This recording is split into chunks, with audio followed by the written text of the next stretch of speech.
naman ako na, para umusap na ako. Kasi, ano naman naman tayo,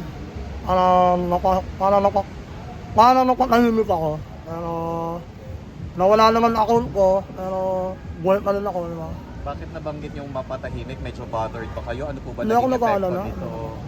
Ano po ba naging epekto sa buhay ninyo nang ngayon may kaso kayo inaasikaso? Wala naman. Ako naman, normal pa rin naman, hanap buwan, pagkat oras,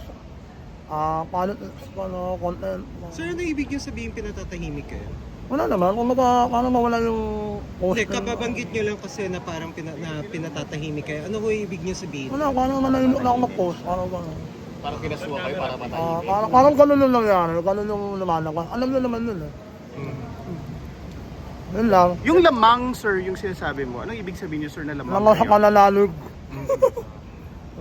So, babalik ka pa ba? Or tapos na yung Meron pa, pagdinig? mahaba-haba pa na. Hindi pa submitted for resolution?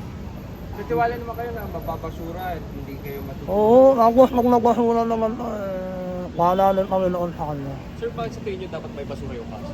Wala namang silbi. Nakakabala naman ako. Walang ano, sir? Walang ano? Wala silbi, wala kwenta. Reklamo. Wala kwenta. Pero lately ba, sir, medyo nagbago ka ng Hindi, ganun pa ginagawa rin. sa Facebook?